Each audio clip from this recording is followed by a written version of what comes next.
कश्मीर के एक छोटे से गांव में एक युवक रहता था जिसका नाम था भावेश। उसकी एक अजीब आदत थी, वो दिन रात बस सोता ही रहता था, ना किसी से बात ना कोई काम। जब भूख लगती उठता, खाना मांगता, खाता और फिर सो जाता। उसके इसी बर्ताव के कारण लोगों ने उसे नाम दे दिया सुस्त राम।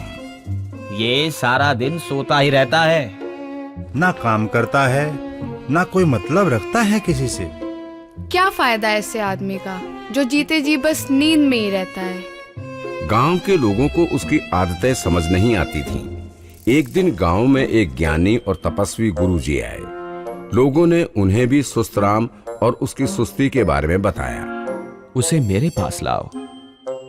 गांव वालों ने मिलकर भावेश यानी सुस्त राम को गुरुजी से मिलवाने का प्रयास किया और फिर एक दिन सुस्त राम गुरुजी के आश्रम में पहुंच ही गया। गुरुजी ने उसे ध्यान से देखा और पूछा, बेटा, तुम्हारे सारे दोस्त, रिश्तेदार और गांव वालों का कहना है कि तुम कोई काम नहीं करते और दिन रात बस सोए रहते हो, ऐसा क्यों?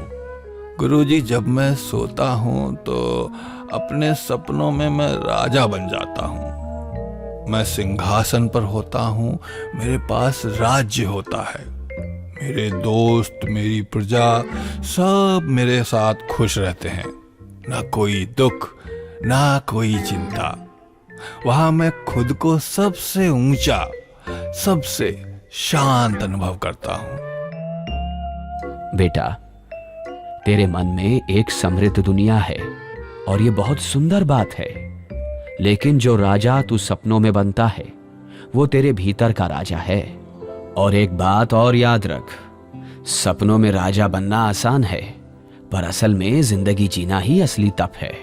राज्य सिर्फ नींद में नहीं बनते। राजा वो होता है जो जागते हुए भी अपने जीवन को अर्थ दे। तुझ में सभी संभावनाएं हैं।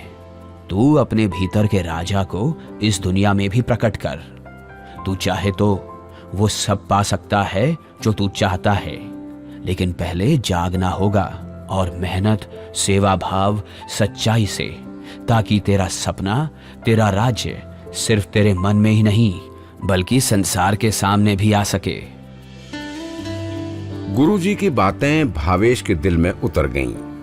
उस दिन के बाद उसने पहले काम किया, फिर विश्राम।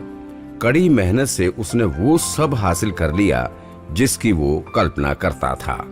अपने अंदर का राजा पहचानना जरूरी है, लेकिन उसे असली दुनिया में साकार करना, मेहनत, सेवा और आत्मविश्वास से जीना, यही असली राजत्व है।